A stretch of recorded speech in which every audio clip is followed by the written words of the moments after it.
start with recording. Well, good afternoon, everyone. My name is Saeed Bagheri. I'm a lecturer in international at the University of Reading, and I'm co-convener of international law section of the Legal Scholars Society of Legal Scholars, and hopefully we're going to have a very interesting panel today. So now, said as before, this is the last panel, panel number 7, which is a cross panel again, I think. So we just for the audience, we're recording this meeting. We have 3 panelists. We have just 15 minutes just for every panelists, as you just applied. Please make sure that you just not crossing the time, and then depending on the presentations and of course the number of the questions, we will have a Q&A hopefully, and so we would try to answer the questions and so direct into all the every single presenters and speaker in this panel. So I want to start with the first presenter. So Clara is our first speaker. Clara is assistant professor at the University of Nottingham, and she's going to talk about regulating collective non-state entities. Without waiting the time, so I'll give you the floor to Clara, and hopefully we'll enjoy this presentation. So please, Clara, over to you. Thank you very much. It's great to be here. Can I just check that everyone can see my yes, slides? I can see that. Okay, perfect. Good afternoon, everyone. Today, it seems that essentially all of the contributions have dealt with perhaps a particular type of a non-state actor. And the term would be used in different meanings, sometimes to include individuals, sometimes to include international organizations, sometimes to include collective entities other than international organization, etc. Now, in my research, I try to explore, I suppose, a group of entities that are neither directly or indirectly derived from states,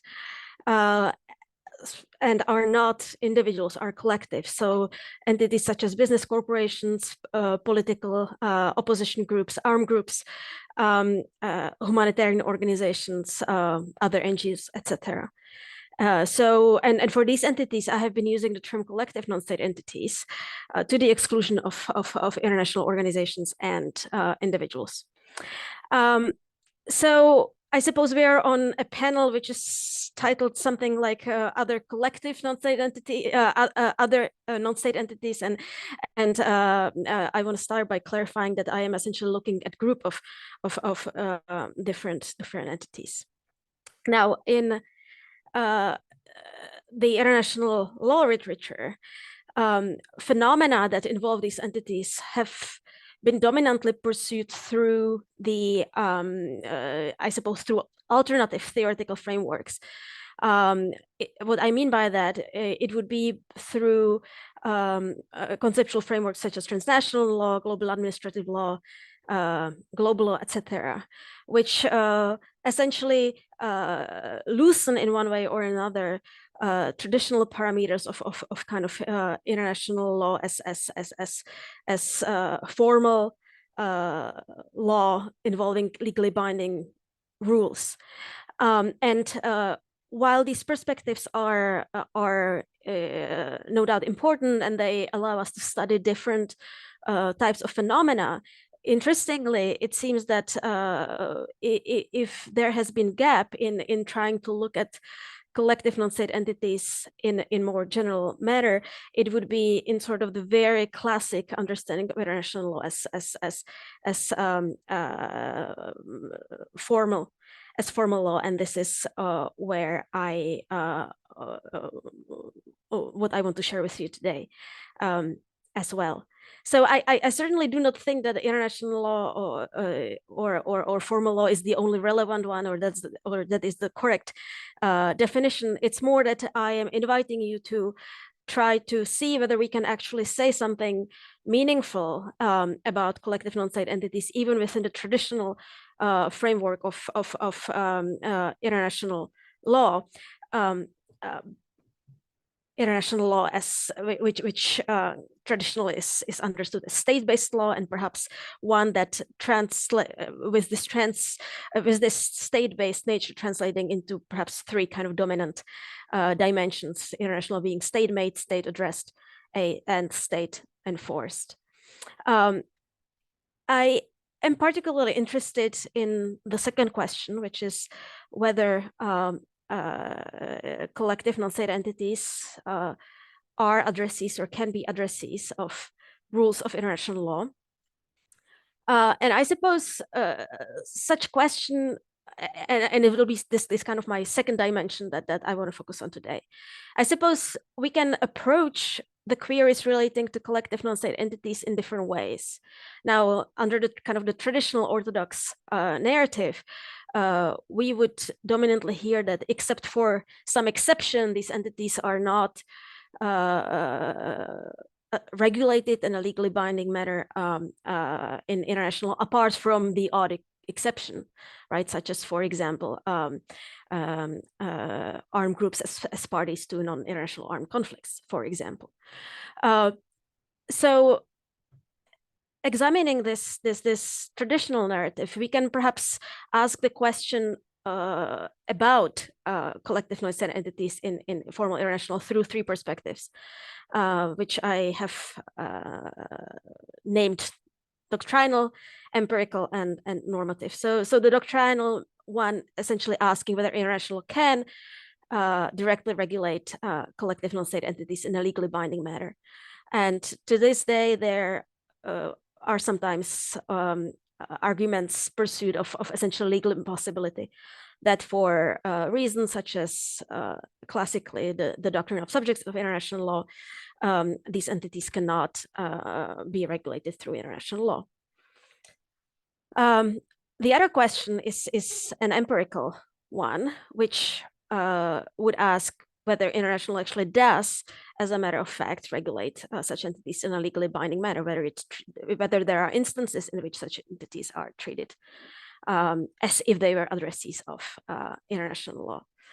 So some people will accept that, as a matter of principle, perhaps international law does have the legal capacity to regulate entities such as corporations, armed groups, political opposition groups in a direct, legally binding manner, but they will say that these instances essentially do not exist apart from very few exceptions. Perhaps an alternative of this empirical view would be then to ask if we accept that there are such instances, when and how do collective non-state entities become regulated in a legally binding manner. And the final perspective is, I suppose, normative. That's the question: is it actually desirable that such entities should be regulated through international law? And here we will encounter, on one hand, arguments about pointlessness, saying, well, why would you need international law, for example, if we have domestic law to regulate? Or we would have arguments or positions which would essentially pursue the position that it would be inappropriate for international to expand its personal scope. So in classic international, the classic paradigm to regulate collective non-state conduct is, of course, the indirect regulation, when international law demands of states to take certain measures, legislative or other of states, demands of states to take certain measures, legislative or other, vis-a-vis the collective non-state entities. And I am giving you an example of kind of the classic indirect regulatory mode. So each state party shall take, in this case from the United Nations Convention Against Corruption, shall take measures to prevent corruption. But if we look at into kind of the primary materials of international law, and I can obviously show you just a very few examples today, but I have investigated a range of specialized fields of international law, ranging from the law of peace and security, international humanitarian law, human rights law, law of the sea, international investment law, international telecommunications law, all these different disciplines. But what we see, we are actually finding much more frequently instances where there would seem to be rules of international law, as in norms embodied in formally binding, legally in a legally binding form of international law, such as a treaty or a customary rule, or a legally binding decision of an international organization, and they would be, and these norms would be worded in a language of legal obligations. So I'm giving you a few examples on the slide of such treaties. So there was an earlier presentation on cultural property in this workshop. So that would be one such example. UNCLOS, various civil liability treaties, a range of investment agreements, for example, etc. And let me also give you a few examples of decisions, legally binding decisions of international organizations in which the relevant body, the relevant organ of the international organization, again, kind of seems to be actually either imposing an obligation on some collective non-state entity, and or seems to suggest that such entity is already an addressee of a legal obligation under international law. Now, so my proposition then would be that really we need to perhaps revise our preconception regarding collective non-state entities, away from seeing the indirect regulation as the only possible way, or the only possible apart from the odd exception, and perhaps accept that international law is an existing and available regulatory tool, and with respect to conduct of collective non-state entities.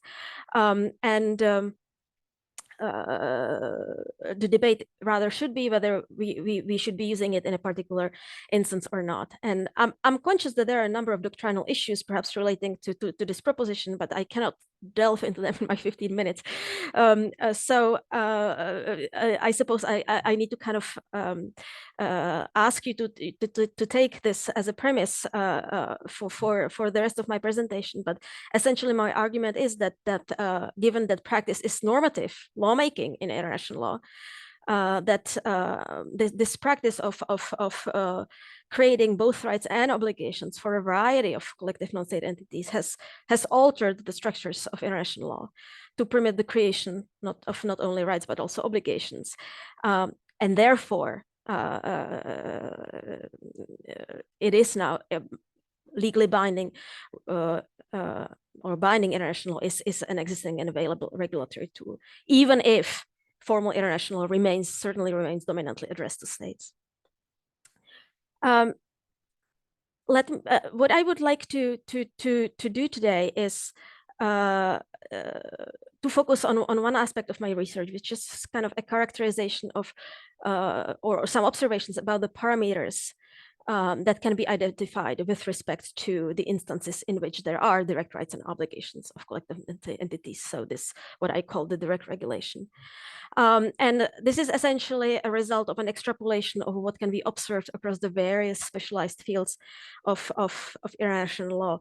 And I think it is interesting to see that there are certain analogous phenomena that perhaps lend themselves to more general observations about these entities. Let me delve into my classification right away, and hopefully it will become even clearer what I mean by this.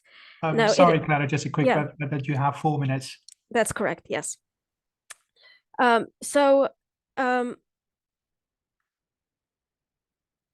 Despite what I've talked about until now, it is certainly the case that international is selective as to when it, as to whether it directly regulates collective non-state entities. So it is that only certain collective non-state entities become addressees of only certain international legal rights and obligations, and only in certain circumstances. So the direct regulation of collective non-state entities is certainly selective.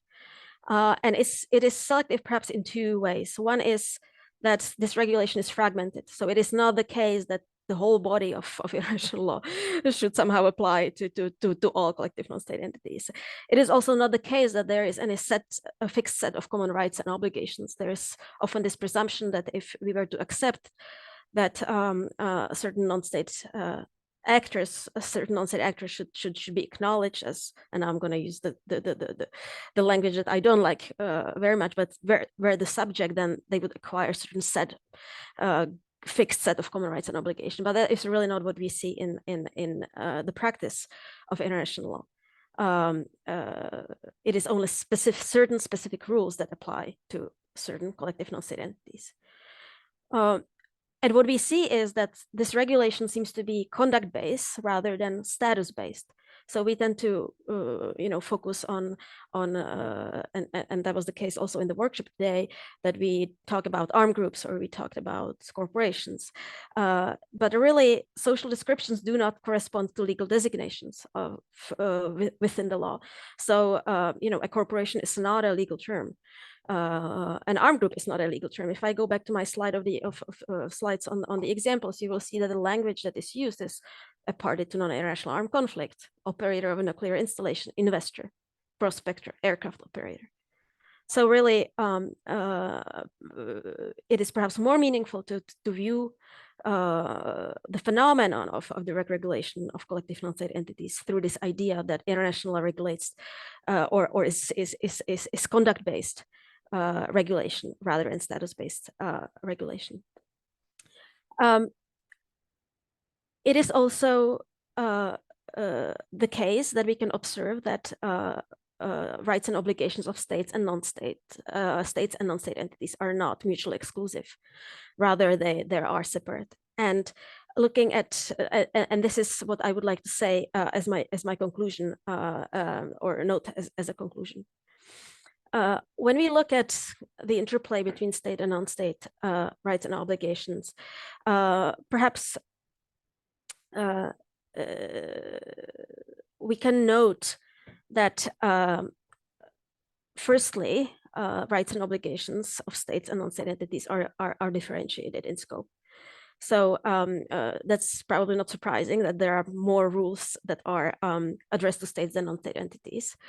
But essentially, collective non-state entities, their rights and obligations, they come into being in essentially two ways, either through a creation of specific right and obligation exclusively for a particular entity, or collective non-state entities become addressees of obligations that are identical to states. And let me give you an example. For example, in the Security Council practice, we will regularly have rules specifically addressed to a certain collective non-state entity,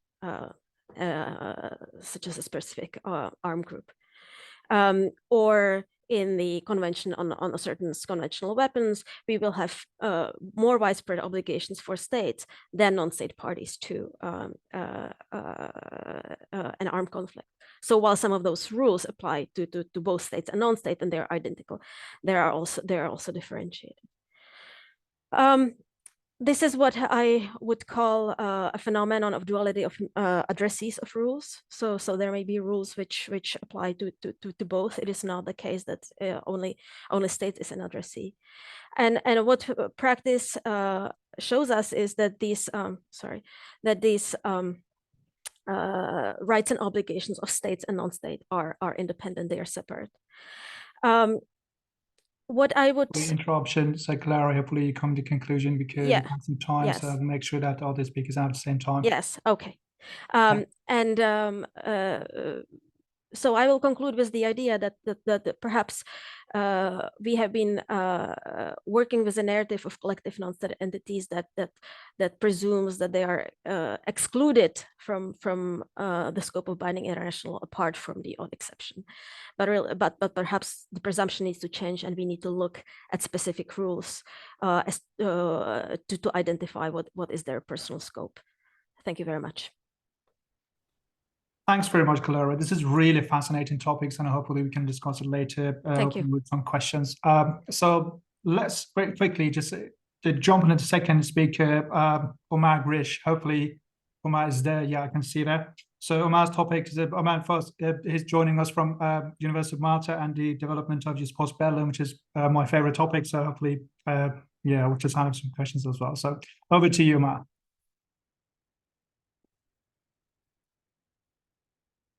You're on mute.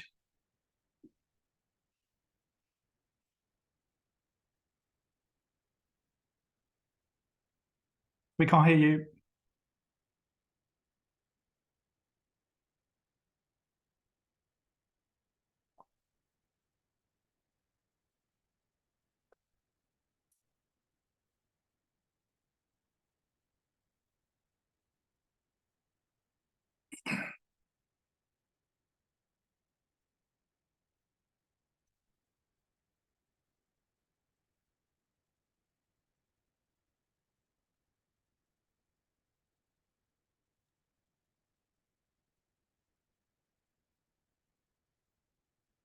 I think something is wrong with this your side, Amada. We can't hear you, unfortunately. So I think that the good idea is that we jump to the share. So then, Omar, if you have any problems, then you just fix it on your side. Are you happy, share, just jump over your presentation? Yeah, absolutely. That's not Okay. a problem. Yeah, hopefully we solve the problem with Omar. Okay, Shah is a senior lecturer at Canterbury University, and again, she's going to talk about something interesting again, just Indigenous peoples as international lawmakers. Well, floor is yours. Great, thank you.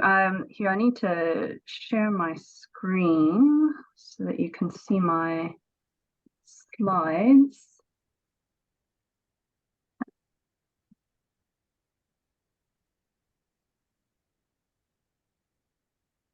Yes, we can see that. Can you see me there? I'm just trying to. There we go. Brilliant. Excellent. Okay, so I'll go ahead and get started. Thank you. So, kia ora, tēnā koutou, tēnā koutou, tēnā koutou katoa, ko Shay Esterling. So hello to you all. As the very kind introduction, my name's Shay Esterling, and I'm just offering you warm Pacific greetings from here in Aotearoa, New Zealand, in Te Reo Māori, or Māori language, which is the language of the First Peoples here in Aotearoa, New Zealand, where I live and work. And such a greeting feels really appropriate when I'm speaking on the topic of Indigenous peoples, as I'm doing so today. Briefly, just before I get started, thank you very much to Saeed for chairing the session, and also to BIICL for the opportunity to present here today. So, moving on. So today we're talking about non-state actors in international law. And initially my research, which is now available in my brand new book, shameless plug here, International Cultural Property and International Law, Restitution, Rights and Wrongs. Initially in this book, and initially this research wasn't actually, I had no thought about non-state actors at all when I went into this research, which was my PhD research that I started many years ago.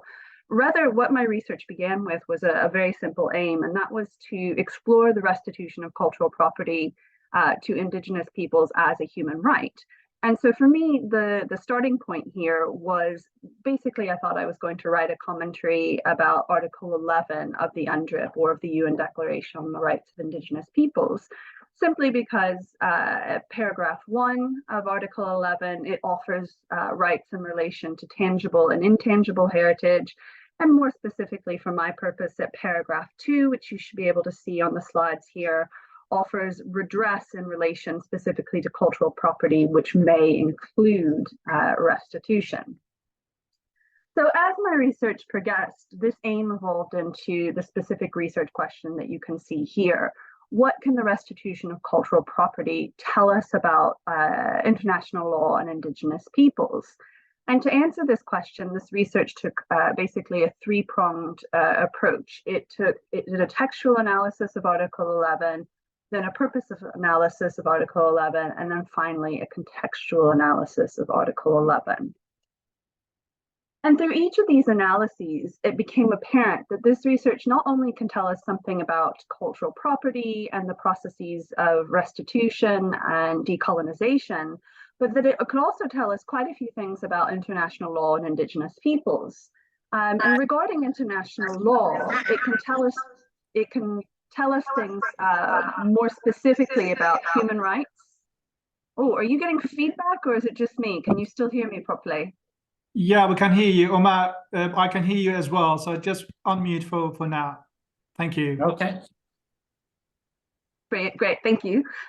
So regarding international law, what can it tell us more specifically? Well, as I started diving into the work, in particular, it could tell us quite a fair bit about human rights, including cultural rights, rights to self-determination and property rights.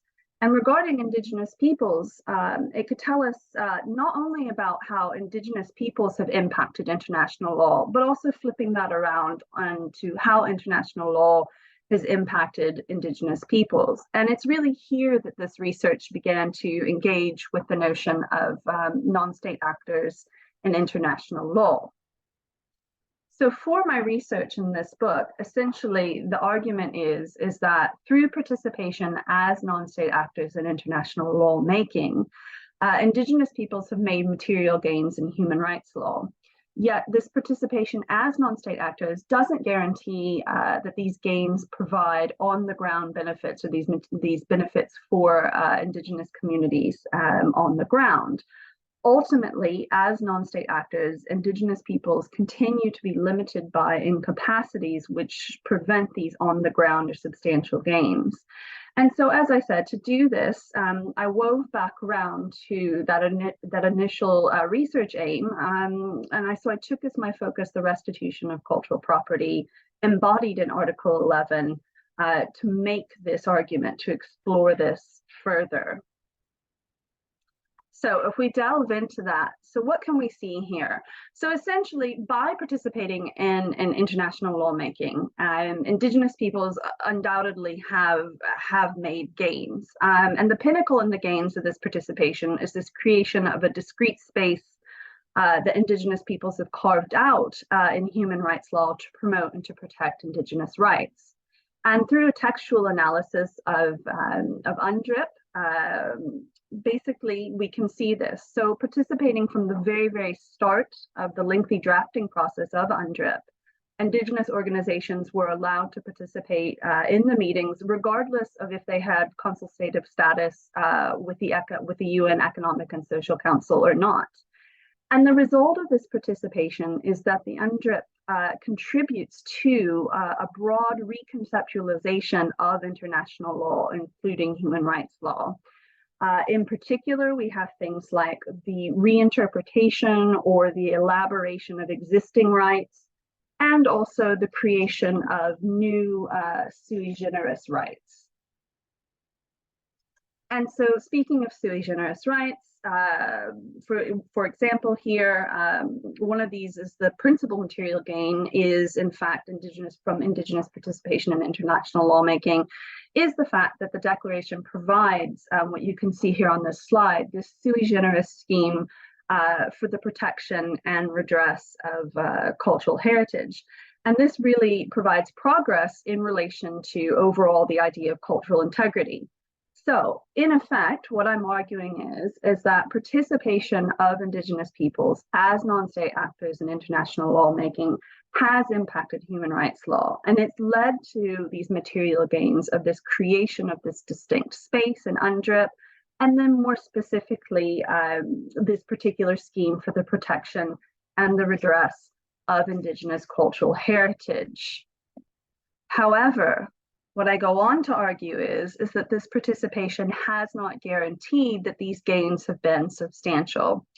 So at this point in time in my research, I engaged the purpose of analysis. So if we look at cultural property, we can see how these gains have been muted or limited, particularly in relation to restitution, again, as evidenced by looking at Article 11, and particularly its drafting history. And what you can see here on the slide is if you compare these two texts, we have on one side the 1994 draft version, which was produced by Indigenous peoples alone in the Working Group on Indigenous Peoples, while we have the final version of Article 11 in the 2007 UNDRIP, which was produced in conjunction with states through the later working group on the draft declaration.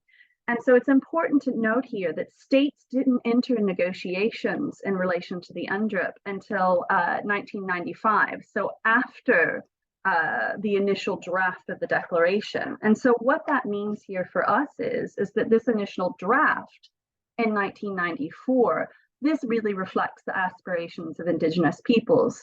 And what we can see here is that between this draft and then the final text of the UNDRIP in 2007, when states became involved, that in effect, Article 11 experienced a retrogression in the sense that restitution moved from a right to a discretionary remedy.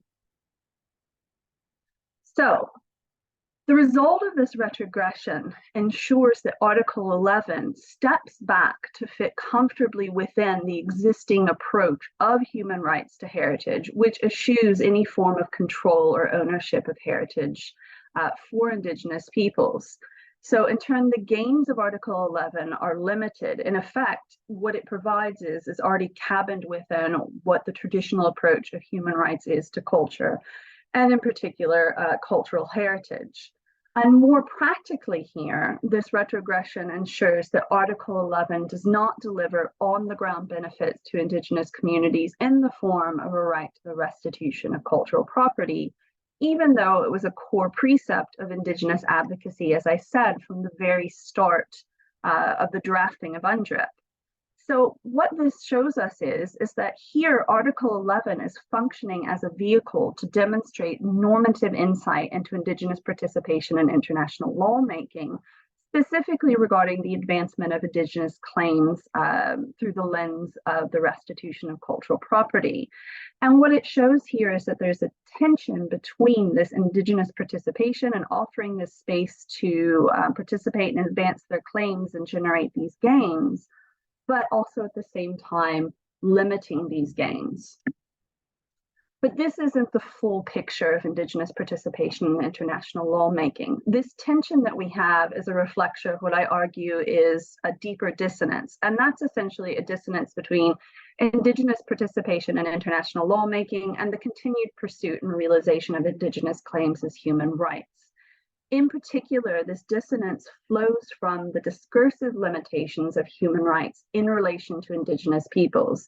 And these limits are essentialism. Essentialism here, the way that I looked at it, presents as both essentialism as categorization and essentialism as the reification of Indigenous peoples.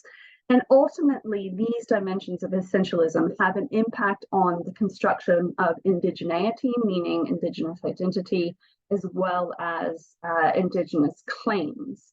And so what I'll do in the remaining bit of the presentation is just to give you one example from each. There's not time to go through the myriad of ways in which this works. And in the book, in terms of actual research and methodology here, at this point in time, I will have done a textual and a purposive analysis. And now at this point in time, to look at this deeper dissonance, I engaged a contextual and a discursive analysis of human rights, essentially to present a more complete normative insight into Indigenous participation in international lawmaking, again, through the lens of the restitution of cultural property. So if we look at it as an example from essentialism as categorization. So essentialism as categorization functions to root Indigenous identity in this idea of being culturally distinct. The UNDRIP is explicit about this throughout the entire text of the UNDRIP.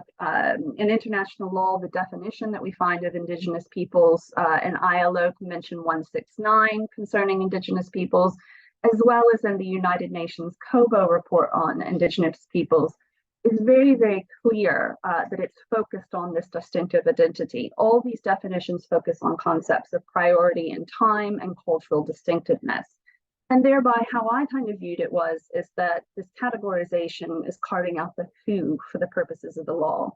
And specifically within human rights discourse, essentialism as categorization functions to elucidate individual and group scope. And this is embedded in the very mechanics of Article 11. In order to access the remedy of redress in relation to cultural property, Article 11 stipulates that two conditions need to be met. first of all, it must be cultural property. And second of all, it must be cultural property that was taken without free, prior, and informed consent, or in violation of indigenous laws, traditions, and customs. And you can see that coming from the text there of UNDRIP at Article 11. However, what's implicit in all this is that it's cultural property that was taken without free, prior, and informed consent, or in violation of laws, traditions, and customs from an indigenous group. So from indigenous peoples, that's what's implicit in that there. In effect, what this means is that being indigenous functions as a condition precedent to accessing Article 11. And it's a condition rooted in an essentialized understanding of this indigeneity.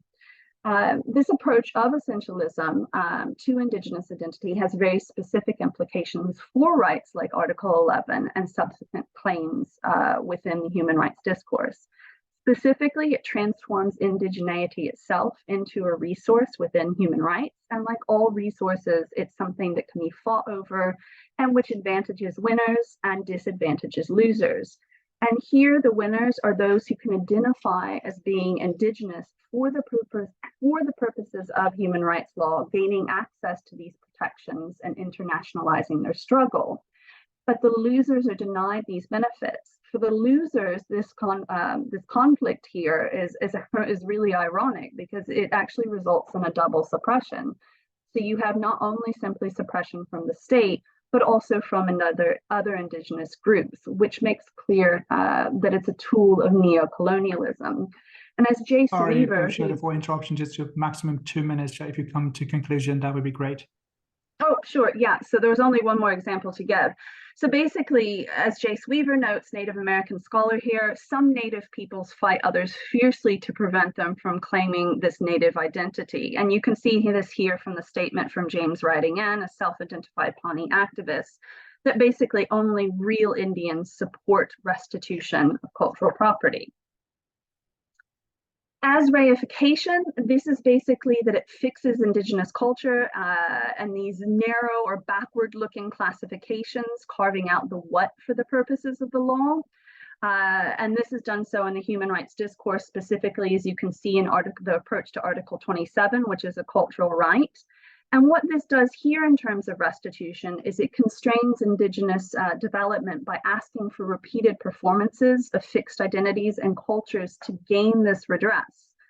And it raises serious issues when this performance is denied through acts that are no longer in line with traditional notions of indigenous identity and culture. It's also out of line with the lived experiences of indigenous peoples, and it fails to reflect the reality of these experiences as well. It wants to make them inauthentic, essentialize them, and provide them as somehow a spiritual other. So concluding here, the last thing that I would say is that essentially what I've tried to do in this book is to weave together two narratives. And one is about indigenous peoples and their participation in international lawmaking, and the other narrative is using cultural property and its restitution as a vehicle to show that not only do indigenous peoples impact on international law, but that also international law impacts upon indigenous peoples when they engage as participants. Thank you very much. Ngā mihi nui. Thank you very much, Bashir. It was really interesting. So very quickly, just move on to the next speaker, last one. Again, like I said, Omar is joining us from the University of Malta. He's a senior lecturer in international law, so on this topic about development of its post-bellum and also construction after the war. Over to you, Omar. Thank you. I hope you can hear me now. Yes, I can hear you, please. Okay, excellent. So I want to speak about a very specific type of actor. Just a minute, because I have a sound coming back to me. Okay, that should work now. And that is conflict resolution and peace building practitioners. And I have 3 points, broad points, that I will be referring to. The first is, what are we talking about in the context of international law of peace building? This is a relatively new area of international law, still, one can say, in the realms of lex ferenda rather than lex lata. It tries to fill the gap that exists with jus ad bellum being in place, jus in bello, but jus post bellum being largely still in development. This developmental stage has been going on for quite a while now, because peace building emerged as an area of interest in conflict studies in the 1960s and 70s, and more broadly then as a result of Boutros Ghali's Agenda for Peace, where attention at the UN level greatly increased at the time, as well as within other international and regional organizations, which in turn spawned a substantial outpouring of literature on peace building. In fact, in 2015, it was remarked that the field of peace building is, quote, potentially vast, and academia has not failed to join the conversation, with a rapidly growing body of literature whose works are often written by research analysts straddling the practitioner-scholar divide, unquote. However, international law has been late coming to this game. In fact, in the early stages between the 1990s and the early 2000s, international law was still in initial stages of engaging with the law of peace building. And in fact, it has been suggested that jus post bellum still now in 2023 needs to be made as strong, as well considered, as rule-focused and well-developed as the other two well-defined categories of jus ad bellum and jus in bello. The breakthrough, to an extent, came in the 2008-9 period, when a number of scholars from the University of Leiden started focusing heavily on the development of international law of peace building. Before that, we had, of course, some scholars and practitioners focusing on human rights in post-conflict or international criminal law in post-conflict situations, but not a more holistic and comprehensive approach to the law of peace building. The definition of the international of post-conflict peace building I adopt is that essentially offered by Jens Iversen, who has been one of the leading protagonists in international law of peace building, as the body of law that should apply in the transition from armed conflict to sustainable peace, or in conflict resolution terms, the move from negative peace to positive peace. There is still some discussion and debate as to what forms part of this international law of peace building. The international law of annexation, if the territories are annexed, how can a sustainable peace be achieved? Crimea is a current example. The law of self-determination, what is its exact content?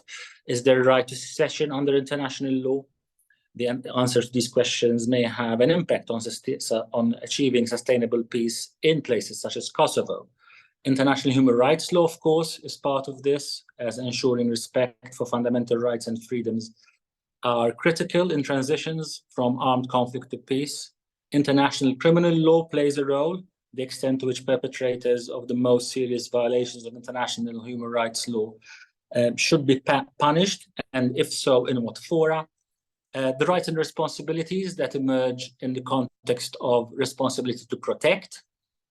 Are these, and to what extent are they involved in peace building? And other areas as well, as this is still a developing list. This in itself helps to illustrate the range and complexity of the issues with which the international law of peace building needs to contend. And all of these are issues upon which conflict resolution scholars and peace practitioners have views, some of which are in tension with those views held by legal scholars. But I suggest that international law needs to engage with views coming from this professional domain. And now I move on to the second point I wanted to make. Why should we engage? Why should international law engage with this professional domain of conflict resolution and peace building? There is, to a large extent, some skepticism within conflict resolution and peace building as to the role of international law and the role of international lawyers in the field. In the worst case scenario, they are seen as a necessary evil. In the best case scenario, they are seen as being at the margins of the conflict resolution and peace building agenda. I recently interviewed a prominent US scholar in the field of peace building, and she clearly said to us, it is not central international law to what we do. What is central are issues like community dialogues, etc. What is international law comparable to? Well, it's like development studies, where they are again at the margins of the discussion on peace building. The fact that there is a strong association with international human rights law and international criminal law also harms the prospects, because for conflict resolutions practitioners and scholars, at least for some of them, human rights lawyers can be disruptive of conflict resolution and peace building activities. So it is important that conflict resolution scholars and practitioners realize that the international law of peace building goes wider than just human rights and international criminal law. And it is also useful for conflict resolution and peace building practitioners to engage with international law, because it will impact them. They are working at the coalface, as it were, of peace building efforts and conflict resolution efforts, so it does not make sense for them to be excluded from this effort.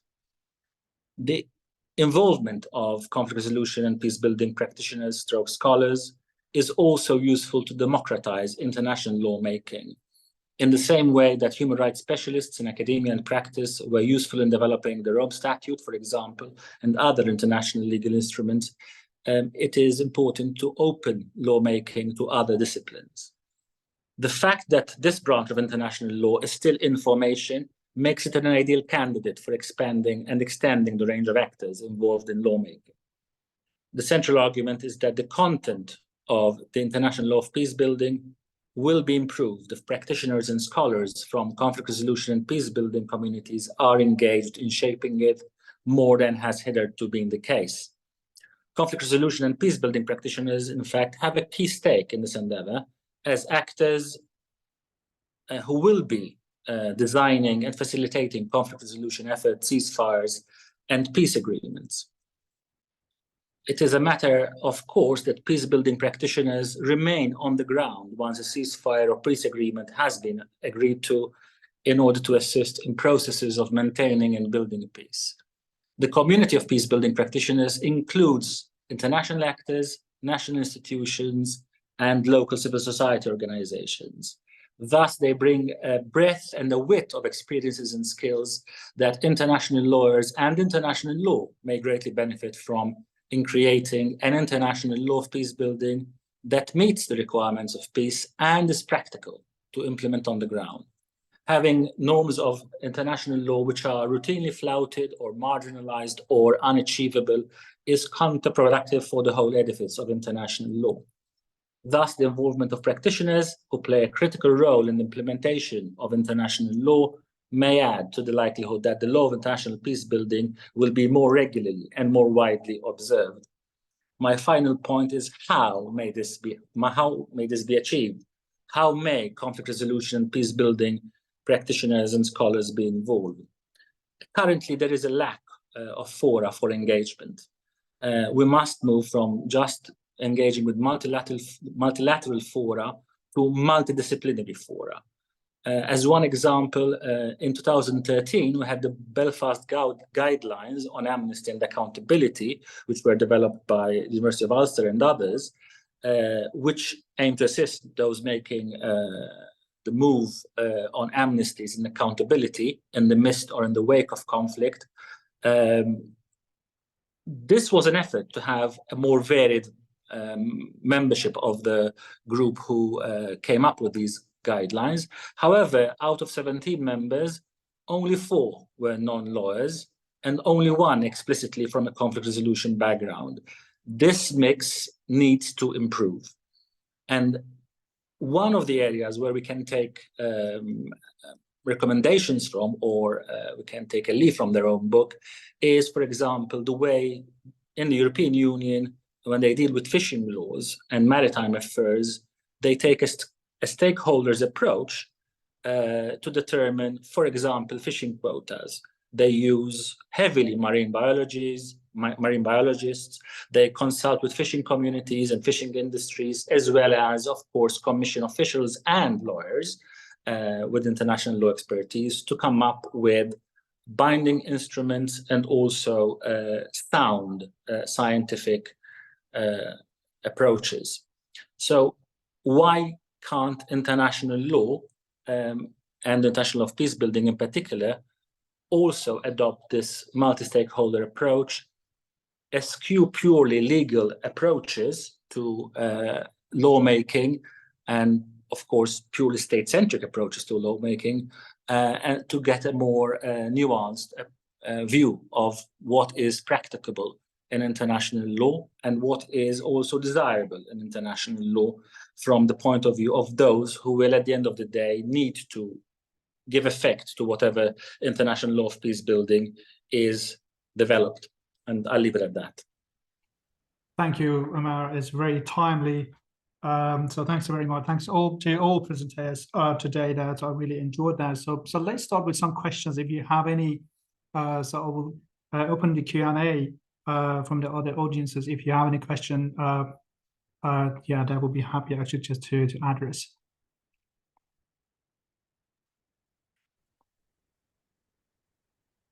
Any questions? I would be happy to. Sorry, I was go just ahead. a question for Clara. I studied the Public International Program in Nottingham from 2021. Rodriguez, I think we had a discussion about my dissertation before, and Hi. I find this discussion you've given very interesting, although time did not allow for you to expand on some of the other points.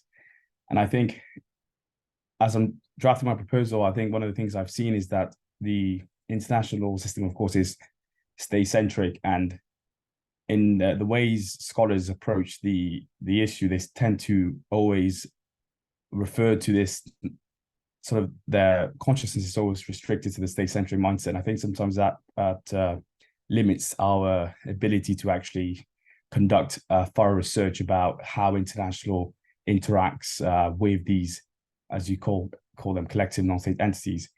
And I think it was really interesting that you suggested, I think you said something like, there is a presumption that collective non-state entities are excluded, but maybe we need to conduct a more comprehensive research to understand the way, correct me if I'm wrong, international law, I think said international practice, deals with them. I think that's a very interesting point, because if you conduct for example, a historical approach to this, one might find that international does deal with non-state actors in different ways, and this is certainly, for us, interesting.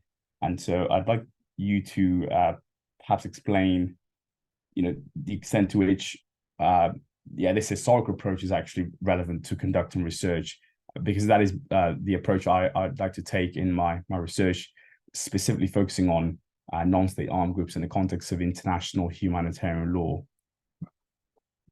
Thank you. Thanks, Rodriguez. Okay, Clara, if you have any comment. Sure. Thank you very much, Rodriguez. I'm afraid that the audio skipped just as when you were saying something about extend to what and then which approach. So can you just say what was the designation of the approach that you wanted me to comment on?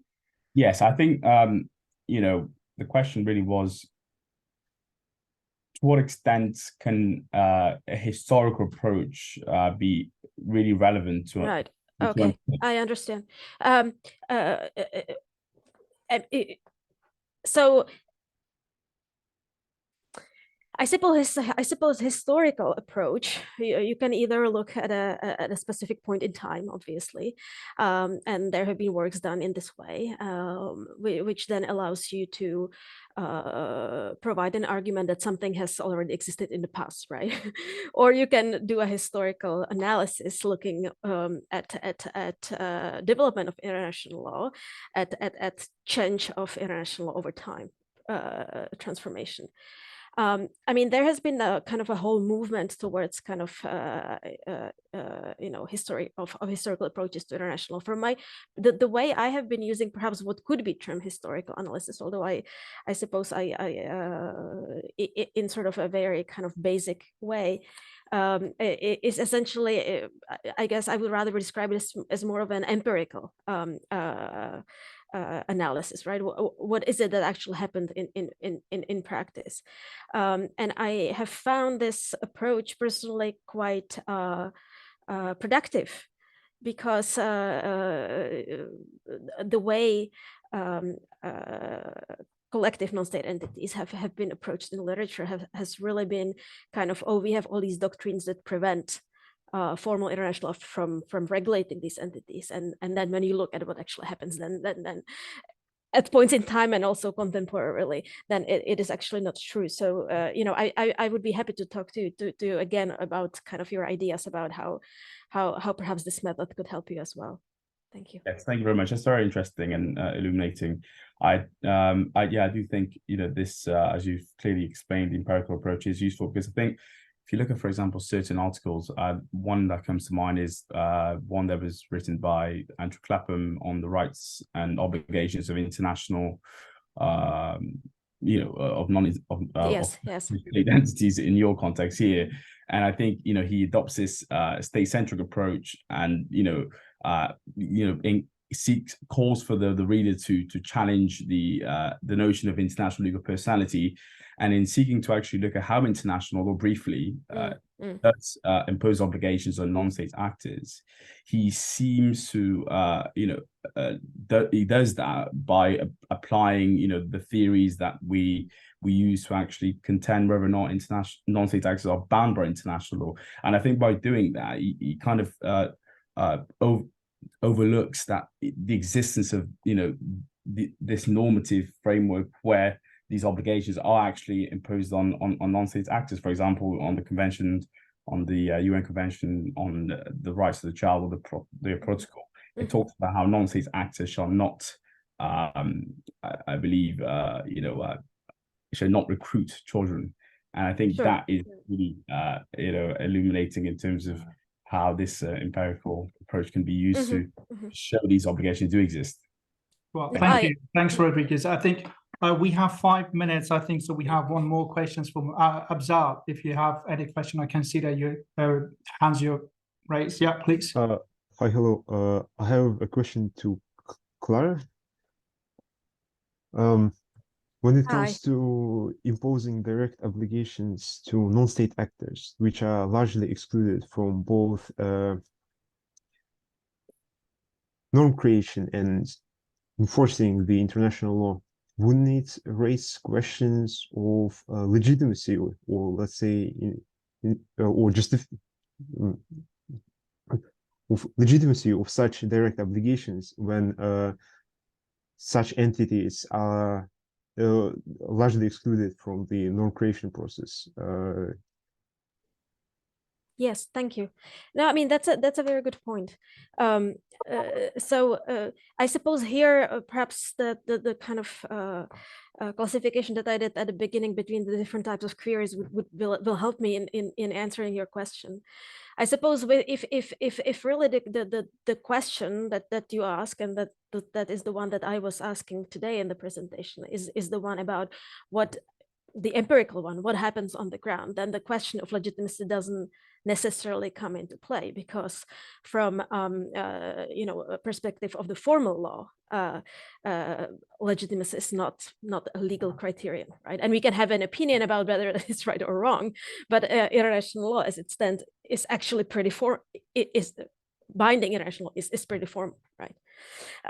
Now, certainly what I think even in those situations, what you need even in that situation, however, is some sort of jurisprudential justification of why is it then, what is the basis that states should be able to impose obligations on such entities, and there have been a variety of explanations put forward, and there is no time to go through them now. But the one that is the most persuasive for me is sort of one that perhaps could be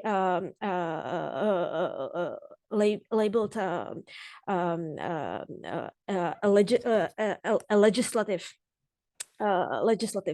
justification, which an explanation that goes along the lines that if states are able to legislate for everybody within their domestic sphere. Why is it that they should not be able to legislate for them internationally? And so it is essentially this legislative power at the international level that will provide the jurisprudential basis. That said, you are correct that if this point is widely understood, that these obligations should be kind of superimposed on these entities, that we might expect that these entities, especially powerful ones, such as, I don't know, powerful multinational corporations, they would demand a seat at the table going forward. Right, so they would essentially invoke the legitimacy kind of democracy-based argument as sort of a source of claim for an entitlement to participate. So I agree with you that it is an important consideration in that respect, certainly. Thank you. Thank you, Clara. So unfortunately, I don't. I have two questions for both Omar and Cher, but we don't have time. I think so. We're going to automatically, we'll just out of this break room. So anyway, I'm asking my question, Cher, if still we have time. So hopefully that will be okay. You just mentioned about restitution in conjunction with the state. I was wondering if there is any positive state practice, just to say, okay, at least there was something that the state trying to do. Yeah, so there's actually been some really exciting developments in just the past year, where Sweden returned a very important cultural property back to the Yaqui peoples of Mexico and negotiated directly with the Yaqui peoples through the UN Forum, the expert mechanism on the rights of indigenous peoples, because indigenous peoples are now allowed to participate directly in the UN. And so because of that, we've now seen that, and Sweden did this, and I'll stop here, but the exciting bit is Sweden could have just said, we're doing this voluntarily, but they recognized that they were actually doing it under the auspices of not Article 11, but Article 12 of the UNDRIP. So we're starting to see some practice there, despite the fact that the declaration doesn't provide at least